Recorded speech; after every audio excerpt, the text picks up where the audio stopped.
할렐루야. 저는 오늘 왜 예수님입니까? 한번 따라해 보실까요? 왜 예수님입니까? 이런 주제로 주의 말씀을 증거하게 될 것인데 하나님의 은혜가 충만하기를 주의 이름으로 축원합니다. 관계를 맺고 살아가는 것은 아주 멋진 일입니다. 얼마나 귀한 것인지 모릅니다. 부모님 천년이 되겠죠? 좋은 부모를 만나면 자녀들이 행복하죠. 좋은 아내를 만나면 일평생도록 기쁘죠. 좋은 남편을 만나면 관계 속에서 행복한 삶을 살게 됩니다. 아이들, 손자, 친구와 같은 사람들은 우리의 삶의 과정 가운데 아주 중요한 부분을 차지하는 사람들입니다. 관계입니다. 그러므로 기독교는 규칙이기보다는 관계가 우선이며 철학이라기보다는 한 인간에 대한 것입니다. 기독교는 세상에서 가장 중요한 관계인 우리를 만드신 하나님과의 관계에 대한 것입니다. 하나님과 한 개인과의 관계를 말씀하는 것이 기독교요 성경이 되겠습니다. 예수님은 첫째 계명이 하나님을 사랑하는 것이라고 말했습니다. 여러분 하나님 사랑하시죠? 얼마만큼 사랑하는지 모르겠어요. 척도는 다 다르겠죠. 하나님을 사랑하는 거예요. 그리고 네 이웃을 네 몸과 같이 사랑하는 것이라는 거예요. 관계입니다. 이웃을 사랑할지 모르는 사람은 다 불편하죠. 이웃과 좋은 관계를 가지고 살면 평안하고 행복하죠. 그러므로 기독교는 다른 사람들과의 관계에 대한 것이기도 합니다. 그런데 왜 예수님이 필요합니까? 이유는 뭔가 그런 거예요. 오늘도 1부, 2부, 3부 제가 설교를 하고 있습니다만 왜 예수님이신가? 왜 예수님이 필요한가 그런 거예요. 우리 모두 사람들은 하나님과의 관계 속에서 살도록 하나님이 그렇게 창조하셨기 때문에 그런 거예요. 하나님이 그렇게 만드셨어요. 하나님과 관계를 잘 갖고 살아가도록 만드셨기 때문에 우리는 하나님과 관계를 맺고 살아갈 수밖에 없는 것입니다. 그 관계를 찾을 때까지 우리의 삶에는 부족함이 있습니다. 그렇기 때문에 우리는 때때로 공허함을 느끼는 것입니다. 한 록가수는 이렇게 말했습니다. 내 깊은 곳에 허무함이 있습니다. 그리고 한 여성은 깊고 깊은 구멍이 내 심장에 뚫려 있는 듯 싶습니다. 어떤 아가씨는 내 마음에는 구멍 하나가 있다. 이런 책을 썼습니다. 사람들은 그 공허함과 뚫려지는 그 마음을 믿겨보려고 메꿔보려고 여러 가지 방법으로 노력하고 애쓰면서 살아갑니다. 그런데 만족을 얻지를 못합니다. 노력하면 할수록에 인간은 공고해지게 되어 있습니다. 왜? 하나님과의 관계가 우선시가 되어져 있는데 다른 것을 가지고 관계를 누리고 만족을 찾기 때문에 그런 것입니다. 아리스토텔 오나시스는 세상에서 가장 한때 돈이 많았던 사람이었습니다. 그가 죽을 때 남겨놓은 말은 놀라운 말을 남겨놓았습니다. 100만 금이 인생에 필요한 모든 것을 채워주는 것은 아니다. 이것 가지고 안 되니 마약을 하고 술을 퍼마시고 그리고 무절제한 성생활에 빠져드는 사람들이 많다라고 말했습니다. 이런 것들은 순간적인 만족을 주기는 해요. 하지만 나중에 허무한 느낌만 남아요. 이렇게 살아갔던 한 소녀가 말한 것입니다. 또 다른 사람들은 힘든 일을 하면서 채워보려고 하고 어떤 사람들은 음악에 매료돼가지고 음악에 심취하기도 하고 어떤 사람은 스포츠에 아주 전심을 기울여 살아감으로 성공을 위해 노력을 합니다. 이런 것들이 결코 나쁜 것들은 아니지만 결코 모든 사람들의 가슴 깊은 곳에 있는 갈망을 채워주지 못하고 만족을 주지를 못하는 것입니다. 그 어떤 가까운 사람들일지라도 인간의 깊은 곳의 허물을 채울 수는 없습니다. 우리를 만드신 하나님의 관계에서만 우리 하나님은 우리에게 만족과 갈망을 채워주실 수가 있습니다. 그 아무것도 없습니다.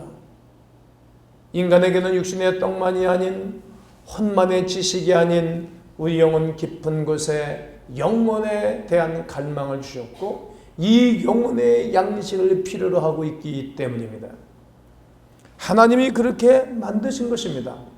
창세기 2장 7절에 여호와 하나님이 흙으로 사람을 지으시고, 여러분 우리 몸이 땅의 흙으로 지었기 때문에 이 몸과 흙 아주 좋은 관계를 누리고 사는 것 아닙니까? 나이가 먹으면 먹을수록 이 땅에서 흙에서 나는 것을 좋아합니다. 제가 30대 40대는 말입니다. 정말 지금도 잘 먹습니다만 정말 잘 먹었습니다. 교우들이 고깃집 가서 밥 먹으러 가자 그러면 3인분 4인분 갈비 한 대 3만원짜리 4인분이면 얼마입니까? 번전 생각나서 속으로 그럽니다. 요즘 안 먹습니다. 1인분 가지고 저희 아내하고 둘이 먹어도 시켜놓고 1인분 먹고도 잘 먹지 못하고 안 먹습니다. 재미가 없습니다. 그냥 야채 먹고 과일 먹고 고구마, 감자 이런 게 좋습니다. 왜? 우리 몸이 흙이니까. 흙이 나는 걸 좋아하는 거예요. 주님이 우리를 지으시고 명령하기를 뭐라고 명령하셨습니까? 너는 흙이니 흙으로 돌아갈지어다. 결국 우리의 몸은 나중에 흙에 땅에 묻히는 것입니다. 땅에. 어느 분이 누가 그러더라고요. 땅에 묻히지 않고 요즘은 화장투에 불에 들어가요. 결국 뼈도 땅에 묻히는 거잖아요. 하나님이 그렇게 만드신 것입니다. 그리고 그 코와 입에 생기를 불어넣으시니 하나님이 생명이 되었더라. 영원입니다. 영원한 생명 말이죠. 하나님이 불어넣으신 생명 영혼이 있습니다. 그 영혼의 양식은 예수 그리스도께서 우리에게 채워주시는 길밖에 없다는 거예요. 내가 그 생명의 떡이니 따라해 보실까요? 내가 그 생명의 떡이니 나는 생명의 떡이라는 거예요. 내게 누구든지 오는 자는 줄이지 아니한다. 허기지지 않는다. 나를 믿는 자는 영원히 목마르지 아니한다라고 말씀하십니다.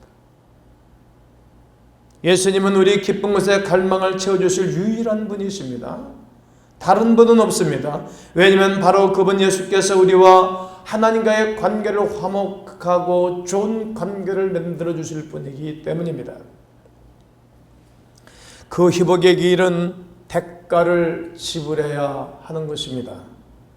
예수님은 우리의 죄 문제를 해결해 주신 분이십니다. 죄 때문에 하나님과의 관계가 깨졌는데 그 죄의 문제를 해결해 주셔서 하나님과 좋은 관계를 만들어 주신 것입니다. 이 사실을 어떻게 알 수 있습니까? 이 사실은 역사적인 사건입니다. 따라해 보실까요?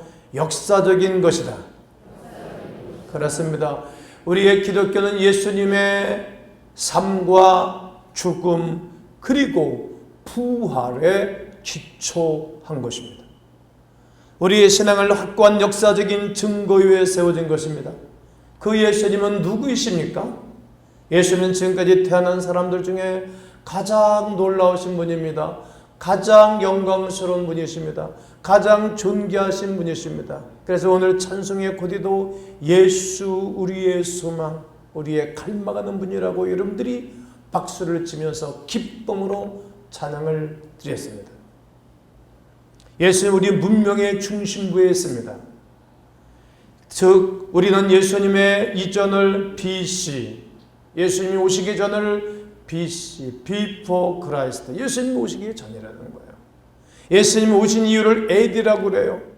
예수님은 하나님의 아들이셨고 지금도 변함없이 그분은 하나님의 아들이십니다. 어떤 사람들은 그가 단지 종교 지도자였다라고 말하기도 합니다. 어떤 분들은 4대 성인 중에 한 사람이라고 말하기도 합니다.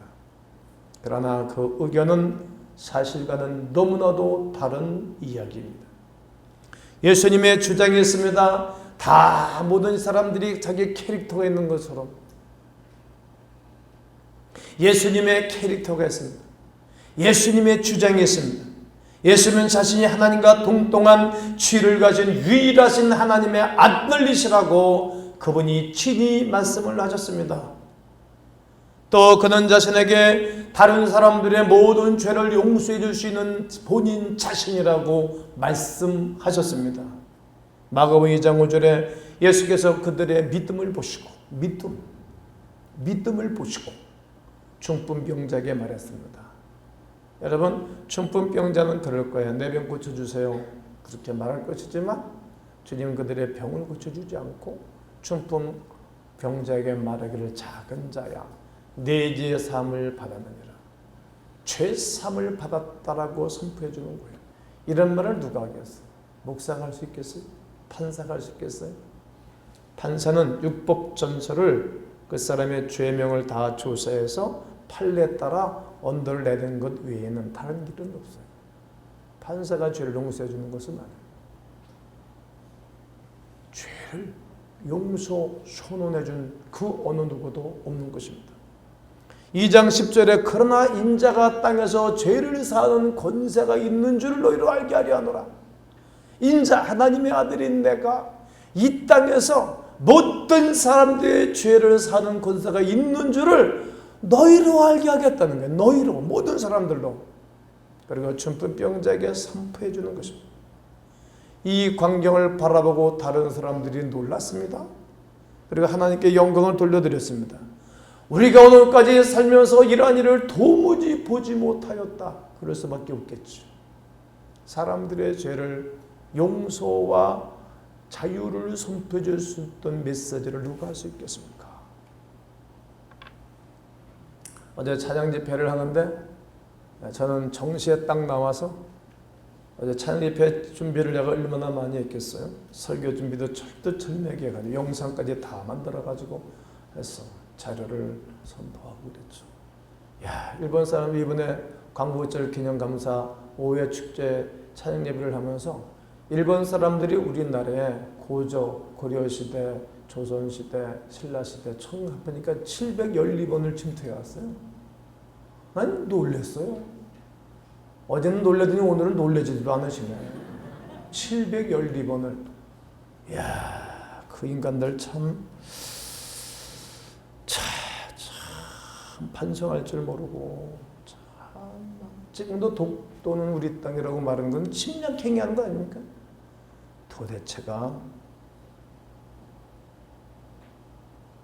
저는 어제 그 집회를 인도하면서 은혜를 뽑았고 우리가 공동기도를 계속 해왔지 않습니까? 오늘도 하려고 다 준비를 했는데 1부 때 했더니 오늘 메시지가 안 맞아서 2부 때 안 했어. 3부 때도 안 해요. 다음에 하도록 하죠. 학생들, 청년들이 막 감격해가지고 찬양하는데 다 자기들이 캐릭터가 있어. 찬양 중에 예수 그리스도를 믿고 나면 그 믿음이 자라는 거 해가지고 앉아가지고 살살살살 일어나는 그게 아주 굉장히 아주 좋은 곡이었다고 생각해요. 콘티를 잘했어요. 살살살 일어나기가 힘이 들더구만. 우리 믿음이 자세히 크는 거예요. 어떤 사람 확 걷버리고 자세히 걷고 다 자기 캐릭터가 있어요.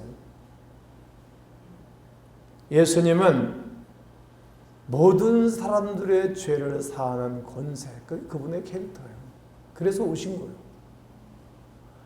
모르고 살도 많은 사람들. 이걸 아는 사람들은 견딜 수가 없죠.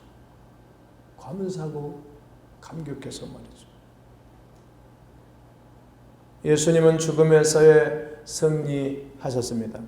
육체적인 부활의 증거는 실제적입니다. 매우 확실합니다. 제자들이 무덤에 갔을 때 문을 막고 있던 돌 무덤이 쭉 옮겨져 갔습니다. 예수님의 시신이 사라져버린 것을 그들의 눈으로 목격했습니다. 부활하신 주님이 그들과 함께 40일 동안 계시면서 550여 명에게 11차례나 변함없이 나타나셨습니다. 11차례 더 이상 만난 제자들도 많습니다. 그런 가운데 제자들이 변했습니다. 바뀌었습니다. 부활의 주님 만난 사람들은 바뀌는 것입니다. 김 목사가 바뀐 것입니다. 여러분들이 바뀐 것입니다. 우리 교회 학생들이, 청년들이 바뀐 것입니다. 바뀐 것을 어떻게 할 수 있습니까? 삶을 바라보고 알 수 있는 것입니다. 그리고 그 이후에 교회가 탄생하여 놀라운 속도로 성장했고 부흥했습니다. 예수님은 실제로 사람들 가운데서 다시 살아나셨고 과거에도 지금도 변함없이 그분은 하나님의 아들이 되십니다. 오늘도 역사하고 계시고 오늘도 그분을 만난 사람들은 삶을 주관하시는 그분과 함께 세상을 변화시키게 된 제자들이 되는 것입니다. 예수님이 왜 오셨습니까? 예수님은 하나님이시자 사람으로 이 땅에 태어나도록 선택된 유일한 사람입니다. 유일한 사람. 그분이 이 땅에 오셔서 모든 인류를 위하여 죽도록 정하셔서 이 땅에 오신 것입니다. 오실 때부터 죽으러 오신 것입니다. 마가복음 10장 45절에 인자가 온 것은 섬김을 받으려 함이 아니라 도리어 섬기려 하여 많은 사람들의 목숨을 대성물로 치료하기 위함이라고 말씀하십니다. 십자가는 사형 집행독으로 로마의 법 중 최고의 악행을 저지른 사람들에게 지어지는 형법이었습니다. 인류에게 알려져 있는 가장 잔인한 사형 방법 중에 하나입니다. 키케고르는 십자가를 가장 잔인하고 저주스러운 고통이라고 표현했습니다. 예수님은 끝에 금속 조각과 날카로운 뼈자국을 마치 바늘처럼 곱게 해서 채찍으로 쫙 때리면 로프가 저 몸을 감았습니다. 로마 군병들이 그냥 당기면 살점들이 뚝뚝뚝 떨어져 나갔습니다. 3세기 역사학자 에우세비우스는 이렇게 말했습니다. 매 맞는 사람은 그 핏줄이 훤히 드러나고 근육과 심줄 그리고 창자까지 드러났다라고 기록했습니다. 요즘 제가 많이 부르고 교회가 많이 부르는 찬양 중에 우리 죄 위에 죽으신 주 십자가 그 사랑 감사네 날마다 주의 형상대로 변화되리라 십자가 우릴 새롭게 하리 놀라운 사랑 찬양하리라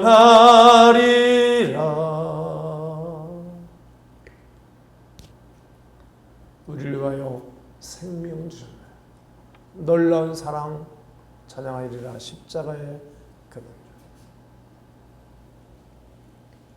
예수님 왜 죽으셨습니까? 예수님은 자신이 우리를 위하여 죽으셨다라고 분명하게 말씀해 주셨습니다. 위회라는 이 단어는 대신하여 이런 뜻입니다. 자녀를 대신하여 아내를 대신하여 남편을 대신하여 학생들을 대신하여 나라 백성들을 대신하여 대통령을 대신하여 이런 뜻이에요. 대신하여 무엇을? 죄를 대신하여 무엇을? 허물을 부끄러움을 죄악을 대신하여 그분은 죽으신 것입니다. 이유 다른 것이 아니라 사랑하기 때문에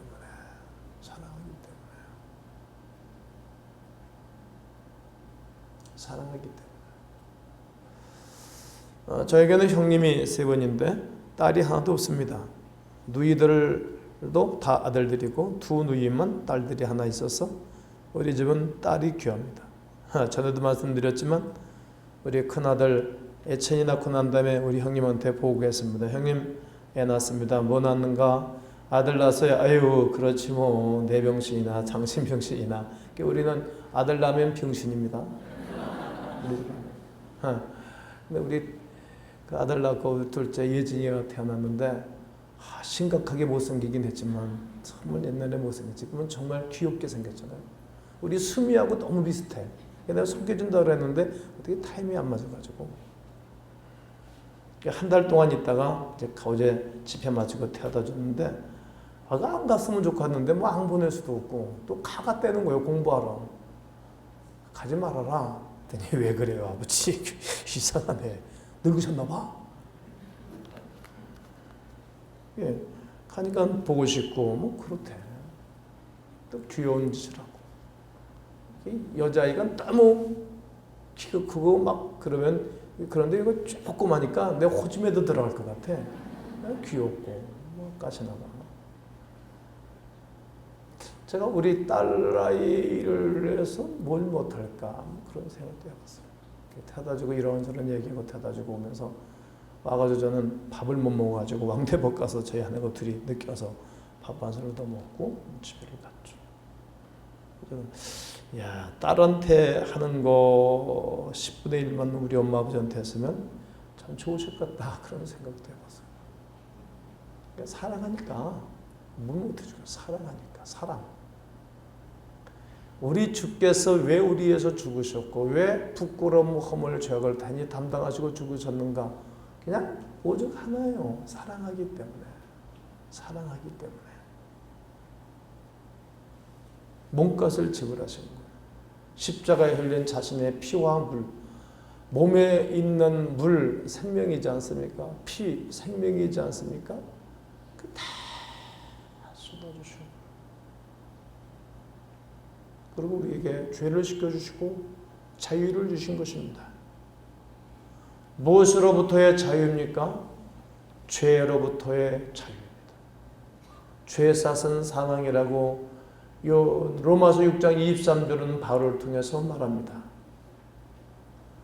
우리가 저지른 죄의 결과는 영적인 죽음입니다. 이것은 하나님으로부터 영원한 분리된 것입니다. 대신 지시고 대신 감당하신 것입니다. 주님으로 인해 우리는 깨끗이 용서받을 수 있게 되었습니다. 결과적으로 그로 말미암아 우리는 모든 죄가 용서받은 것입니다. 두 번째는 중독으로부터의 자유입니다. 수많은 사람들이 중독병에 걸려 있지요. 나쁜 짓은 중독적인 반드시 힘이 있답니다. 요한복음 8장 34절에 죄를 범하는 자마다 무슨 종이라?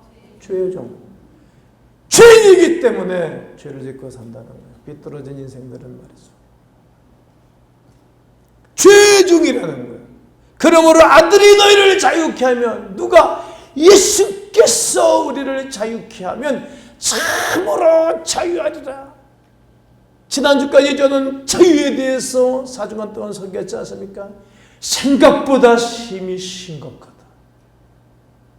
알지 못하였느냐? 그리스도와 함께 세례받고 용서받은 것을. 죄에 대해서는 죽었다. 이제는 포도나무 가지가 포도나무에 붙어서 절로 열매를 맺는 것처럼 예수 안에서 은혜를 누리고 살아가라. 위대한 설교를 했죠. 어디 여러분, 주님이 여러분의 인생을 축복하셔서 은혜 가운데 이 땅에서 승리하며 살 것을 믿으십니까? 그것은 자유로부터 주어지는 하나님의 은혜가 되겠습니다. 세 번째는 우리로 하여금 두려움으로부터의 자유입니다. 사망으로 말미암아 사망의 세력을 잡은 자 곧 마귀를 없애하기 위하여. 마귀 때문에 우리가 두려운 것 아니겠습니까? 또 죽기를 무서함으로 사람들이 죽음이 무섭고 너무 두려워하는 거예요. 일생 동안 매어서 종로로 타는 자들을 놓아 주기 위하여 그리스도 예수께서 오셨다는 거죠. 어저께 누구랑 만나서 얘기하는데 쭉 본인이 할 일을 분명히 하면 잘 될 거라고 얘기하면서 또 내가 보기에도 잘 될 것 같아. 나한테 상담하러 왔으니까. 하면 되죠. 그러니까 목사님 근데 내 나이가 몇 살? 뭐야 몇 살 되지도 않아가지고. 내 나이가 50대 중반인데 50대는 지금 청년입니다. 청년. 여러분 어디야 경로당에 가보게 되면 요즘 80대 애들이 까불어 그럽니다. 여러분 요즘 백수시대. 예, 연세 드신 분들 꿈을 가지십시오. 꿈을. 두려움은 아무것도 못하는 거예요. 두려우면. 먼저 제가 오프라 윈프리, 워렌 버핏, 빌 게이츠, 정주영 씨 소개한 적이 있잖아요. 오프라 윈프리가 큰 나이 10대 때 성폭력을 당해서 아이를 갖고 미숙아를 낳잖아요.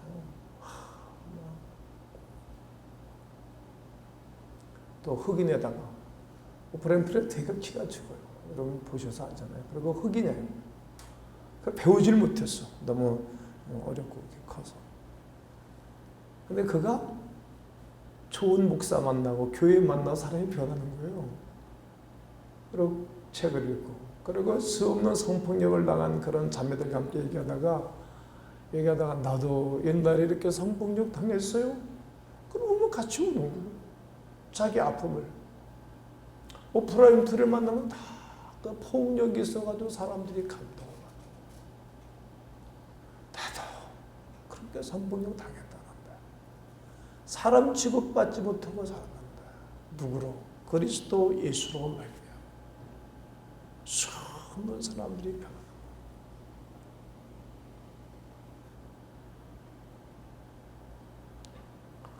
자유를 얻은 자들의 모습입니다. 워렌 버핏은 빌 게이츠와 항상 쌍둥이로 강의로 다닙니다. 워렌 버핏 강의 여러분 들으면 정말 재미있습니다. 그는 다른 사람보다 책 읽는 습관이 5배나 많은 사람입니다. 하여튼 책을 읽고, 그리고 자기는 늘 좋은 일만 하고 산다는 거예요. 좋은 일만. 그리고 자기의 심장을 뒤집고 머리 돌게 하는 사람들은 3대도 근처도 못 오게 한다는 거예요. 왜? 인생이 짧은데. 왜 그런 사람들하고 자기가 사냐. 기부의 왕이잖아요. 빌 게이츠, 그는 나는 다른 사람들의 좋은 습관을 내 것으로 삼아 산다. 그래서 그는 성공적인 삶을 사는 거예요. 말은 참 못해. 워렌 버핏보다는 말을 아주 떠듬떠듬해요. 재미도 없게 말을 해요. 이건 실속형이죠. 실속형. 여러분 정주영 씨가 그렇잖아요. 큰 시골에서 태어나서 아버지 품을 도망갔는데 안 놔주니까 속 가지고 속 끌고 팔고다 붙잡히고 그러다 어느 날 버드나무 밑에 있는데 말이야 자기 신세가 저리가다가 뭐 인생이 패기처럼 되는 거지. 남자가 태어나가지고 그 봄에 버드나무가 보니까 청개구리가 탁 올라가는데 습기가 있으니까 나무에 올라가다 떨어지고 그러다 그냥 집에 청개구리가 올라가더라는 거야. 그거 깨고 울더라는 거야. 그때 그거 보고 야 내가 여기서 포기하면 청개구리만도 못한 인간. 그래서 속 끌고 나와서 성공하는 거예요. 유명한 얘기를 했잖아요. 원래 리더는 창조적이고 창의적이거든. 저 같은 사람은 창조적이고 창의적인 사람이에요. 남들이 안 하는 거 내가 막 하죠. 여러분 9월 달에 여러분 정말 좋은 설교를 내가 도전한 거야. 내가 이제 내가 영화 찍는 거야. 내가 김동기 목사 영화 찍어가지고 보여줄 거예요. 별로 안 좋아하시네. 난 죽었지. 그 신화로 다 외워야 되고 그리고 분장해야 되고 연기해야 되고 연기 이 나이에 연기 한번 해봐야지. 그래가지고 그걸 내가 교육자들하고 스태프진들하고 했더니 우리가 찍는 건 하는데 그거 이 영상 편집하는 건 기술자가 필요하고 그건 좋다. 돈이 500만 원, 1000만 들어가도 사람은 골라봐라. 그래서 제가 이제 영화 찍어가지고 여러분 주일 저녁에 보여드릴 거예요. 반응이 좋으면 주일낮에 한 달에 한 번씩 영화 찍어서 봐줄 거예요. 아니 메시지만 전하면 거잖아요. 우리가 영화관 가면 사람들이 깜빡하거든. 왜? 창의적이라는 거예요. 창의적. 정정 할아버지는 왕 할아버지는 창의적인 사람이니까 그런 일에 두려움이 없지. 젊은이들이 이렇게 삐리빙 따라서 하게 되면 이래서 한대요, 저래서 한대요, 이래서 한대요. 이 똑똑한 것들은 문제예요. 너무 똑똑한 것들은 내가 보기에는 문제. 그때 유명한 얘기 한 것이 한번 따라해보세요. 해보긴 했어? 따라하세요. 따라해보세요. 해보긴 했어? 두려움이 없다는 거예요. 예수를 알지 못하는 사람도 두려움이 없는데 예수 그리스도를 믿고 구원받은 하나님의 사람들이 죄에서의 자유, 중독에서의 자유, 두려움에서 자유를 주신 그리스도 예수의 이름으로 이 땅에 사는 날 동안에 그리스도 예수의 이름을 높이는 것입니다. 죄로부터 완전히 자유로울 수 있습니다. 예수님께서 우리를 죽음의 공포에서부터 자유롭게 하실 때 모든 두려움에서 자유로워지는 것입니다. 이 자유를 주신 우리 하나님 앞에 모든 영광, 모든 감사, 모든 찬양을 올려드리시기를 주의 앞에. 이 사실은 바울은 사도행전 9장에서 주님 만난 이유에 대해서 설명한 것입니다. 그리고 그 은혜와 감격 가운데 살아가고 있는 것입니다. 예수님의 부르심은 다각적입니다. 무슨 말인가 다 다르게 부르십니다. 어떤 사람은 교회 가면은 연애하고 짝 찾고 싶어서 오는 사람들 여기도 아마 있을 거예요. 잘 찾으세요. 괜찮아? 어디서 찾겠어요? 어떤 사람은 자기 사업장에 유익을 위해서 오는 분도 계세요. 돈 벌기 위해서 오는 사람들은 참 믿음이 안 크더라. 내가 보기에는 거기다가 연애하고 결혼하려고 하는 사람들은 믿음이 오늘날 들어가는데 돈에 대한 물욕 때문에 하는 사람은 믿음이 않고 참 신기해요. 경험상 그래요. 어떤 사람은 병들어서 어떤 사람은 자살해버려요. 아, 이놈의 세상 끝나버려야 되겠다. 그리고 자살하려고 살다가 저놈의 교회는 뭐냐. 그래서 교회 와가지고 주님 만나서 잘 사는 사람들이 얼마나 많은지 몰라요. 그게 주님의 부르시면 다각적이에요. 저 같은 경우는 나는 꿈의 사람이에요. 창의적이라고 어려서부터. 아주 좀 도전적이고 당당한 형이죠. 못해도 우리는 당당해. 왜? 다 잘해? 그래 여러분 당당해야 되는 거예요. 못하는 것 때문에 기죽을 거 없이 잘하는 것 가지고 사는 거예요. 강점을 가지고 사는 거예요. 인생은요. 학교 선생님도 우리 교회 많은데 아이들 정말 무시하지 말아요. 내가 여러분 무시한 적 없잖아요.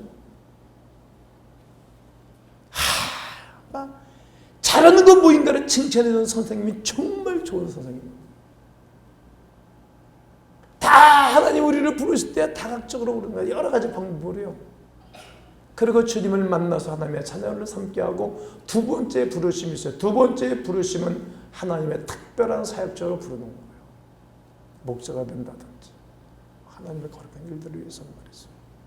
저 같은 경우에는 나이 21살에 내가 친구 오토바이 타고 내 목적 일 보러 가다가 군인 6번 집 차고 정면 충돌해서 내 친구 내 전쟁에서 뇌진탕으로 죽고 나는 하이바 써서 살고 이것 때문에 고민하고 갈등하다가 교회 가서 주님 만난 거예요. 그리고 주님 만난 이후에 주님의 또다시 두 번째 부르심 사역자로 부르심을 받고 오늘의 여러분과 제가 이렇게 은혜를 나누고 있는 것입니다. 첫발 여러 가지 모습으로 친구의 손에 이끌려서 어떤 사람은 부모, 어떤 사람은 자기 애인 여러 가지 방법으로 저의 첫발을 들여놔요. 그러고 난 다음에 믿음이 하루아침에 크는 것이 아니고 또 한 발 세월과 시간가면서 믿음이 커지는 것입니다. 저는 예수님에 대해서 처음 말씀을 들으신 여러분도 계실 것입니다. 난 처음으로 예수님에 대해서 말씀 들으신 여러분들 중에 그리스도 예수를 마음에 영접하셨으면 좋겠습니다. 사람의 마음으로 믿어 의에 이르고 입으로 신하여 구원에 이르느니라고 성경은 말합니다. 그 아들 하나님의 아들 죄의 중독에서의 자유 그리고 모든 중독에서의 자유 그리고 두려움에서 자유를 주신 그 하나님을 영접하는 자 그 이름을 믿는 자들에게는 하나님의 자녀가 되어주는 거룩한 은혜가 오늘 여러분 모두에게 있게 되기를 주의 이름으로 축원합니다.